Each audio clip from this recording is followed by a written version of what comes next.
देखिए आज का सवाल है हमारा क्लास 10th का इकोनॉमिक्स विषय से, ठीक है। और सवाल है तृतीयक क्षेत्रक अन्य क्षेत्रकों से अलग कैसे है, साधारण व्याख्या करें। यानी कि आपको पूछ रहा है कि तृतीयक क्षेत्रक अन्य क्षेत्रक बोले तो प्राथमिक और द्वितीयक, इनसे कैसे अलग है, उदाहरण के साथ आपको व्याख्या करना है। तो आपको ये डिटेल थोड़ा समझ लेना पड़ेगा कि प्राथमिक क्षेत्रक, द्वितीयक क्षेत्रक और तृतीयक क्षेत्रक होता क्या है।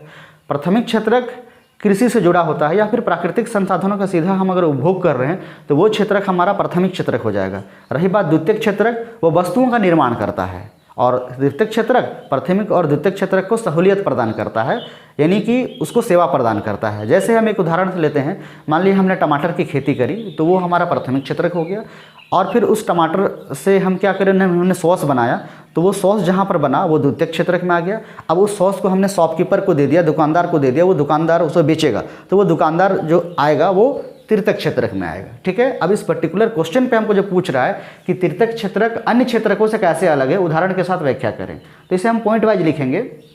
पहला नंबर पॉइंट है हमारा मानसिक क्षमता की उपयोगिता के दृष्टिकोण से। देखिए जो भी तृतीयक क्षेत्रक में काम करता है ना, उन्हें उच्च मानसिकता का होना बहुत ज़रूरी है, माइंड पे जोर लगता है उनका।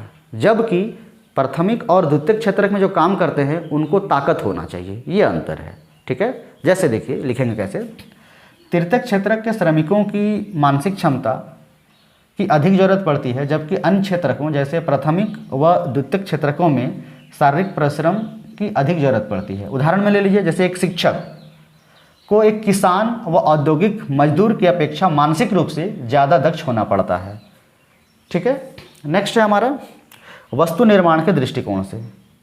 तो देखिए तृतीयक क्षेत्रक में वस्तु का निर्माण नहीं होता है, जबकि द्वितीयक और प्राथमिक क्षेत्रक में वस्तु का निर्माण होता है। तो ये अंतर है, तृतीयक क्षेत्रक में किसी भी प्रकार का वस्तु का निर्माण नहीं होता, जबकि प्राथमिक व द्वितीयक क्षेत्रक में वस्तुओं का निर्माण होता है। जैसे एक दुकानदार जो कि तृतीयक क्षेत्रक से है, वस्तुओं का निर्माण नहीं करता, वह सिर्फ अन्य क्षेत्रकों से निर्माण हुए वस्तुओं को बेचता है, क्योंकि दुकानदार खुद से सामान नहीं ना बनाता है, वो सिर्फ प्राथमिक और द्वितीयक क्षेत्रक से जो माल आता है बस उसी को बेचता है। तो इस तरह से हम कह सकते हैं कि तृतीयक क्षेत्रक जो है अन्य क्षेत्रकों से अलग है। नेक्स्ट है हमारा सेवा व पूरक के दृष्टिकोण से। अब देखिए क्या है इसमें, तृतीयक क्षेत्रक सिर्फ सेवा व अन्य क्षेत्रकों के विकास में मदद करता है। जैसे संचार व परिवहन के माध्यम से